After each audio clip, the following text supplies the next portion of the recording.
vamos conversar com ela, a nossa psicóloga, doutora Marilurdes Domingues Queiroz, que faz parte dessa mesa. Doutora, seja bem-vinda ao Estação Saúde. Obrigada. E as suas considerações ao nosso público. Então, é um prazer e uma satisfação falarmos de um tema que está dentro do nosso lar, não é? Nossas crianças são bombardeadas de informação todos os dias. E isso nos faz fazer uma reflexão, como estamos lidando com o consumo e como as crianças estão recebendo isso.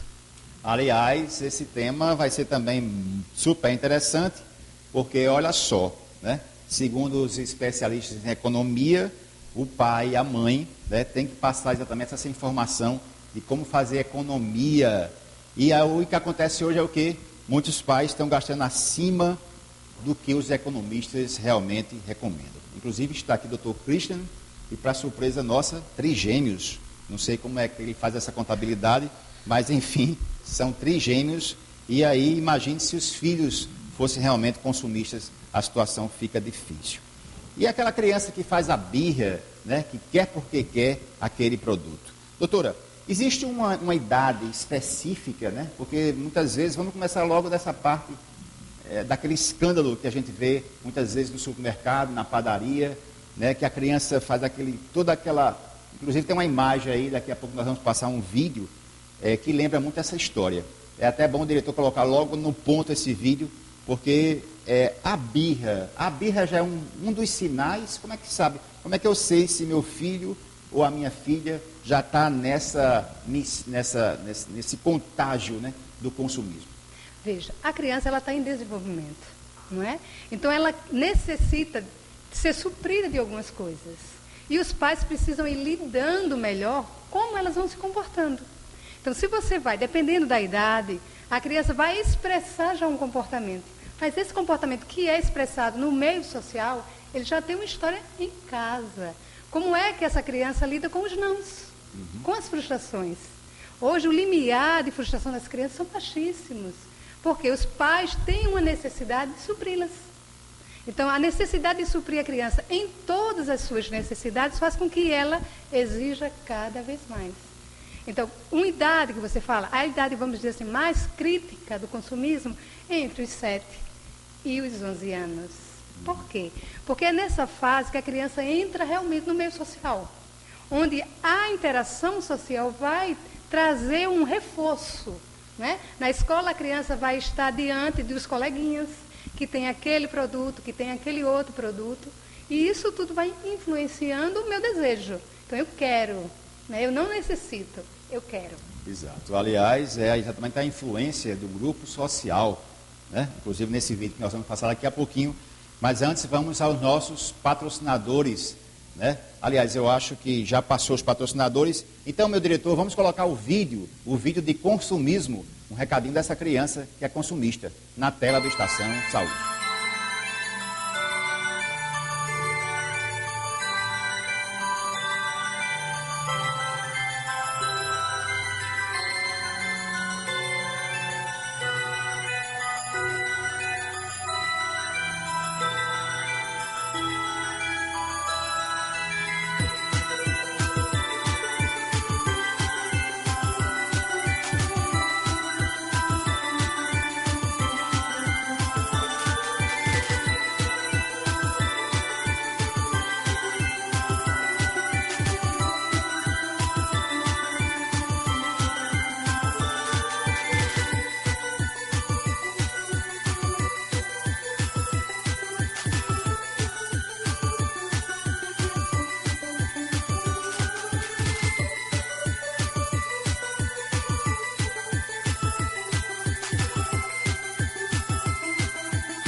Pois é, eu acho que, inclusive, doutora, esse vídeo já mostrou praticamente muita coisa. A gente viu que a participação social dos amiguinhos, né, tem até essa cobrança.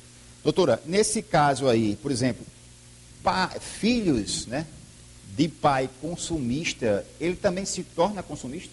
Os filhos, eles vão copiar um padrão dos pais, né? Onde é que os pais levam os filhos, na maioria das vezes, para a diversão? Shopping. No shopping. Então, por que a gente não tem outras opções? Né? Até passou no vídeo o parque, a praia, Isso. não é? Exatamente. Um teatro, um recital, mas não, nós levamos as crianças para o shopping. E o shopping a gente vai para quê? Para comprar. É que o menino chega num grupo e aquele sapato tem um simbolismo de pertencer a um grupo. Se eu não estou inserido, para que eu esteja inserido, eu preciso estar igual.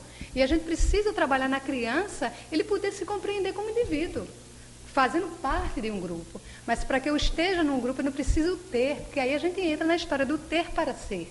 Exatamente. Aliás, por falar nisso, diretor, vamos usar agora algumas imagens de consumismo, são 5 imagens rapidinhas, para a gente encerrar essa participação da doutora e ir para o neurocirurgião. Na tela. Olha só, praticamente é isso, né, doutora? A criança já nasce praticamente com o melhor celular da Sony, ou o melhor lanchonete, o McDonald's, enfim. Esse é o garotão aí, né, da mídia, ele praticamente fica carimbado no sentido... Aliás, foi um trabalho feito com as psicólogas interessante. Eles conhecem mais as marcas das grandes empresas multinacionais do que a própria cenoura. Impressionante. Mudando a próxima imagem. A próxima imagem. Doutora, essa questão, por exemplo, como ter uma ideia que já virou uma febre de consumismo. Essa criança, por exemplo, coleciona tudo que é cor-de-rosa. Então, for cor-de-rosa, tem que comprar. Como é que você pode medir exatamente esse nível de consumismo? E como é que você poderia, desde pequeno, travar isso aí ou trabalhar em cima dessa questão? Veja, uma das coisas importantes é que tudo isso tem um simbolismo, né, na família. Né? Então, às vezes, os pais saem com os filhos e esses filhos têm que voltar com algo na mão.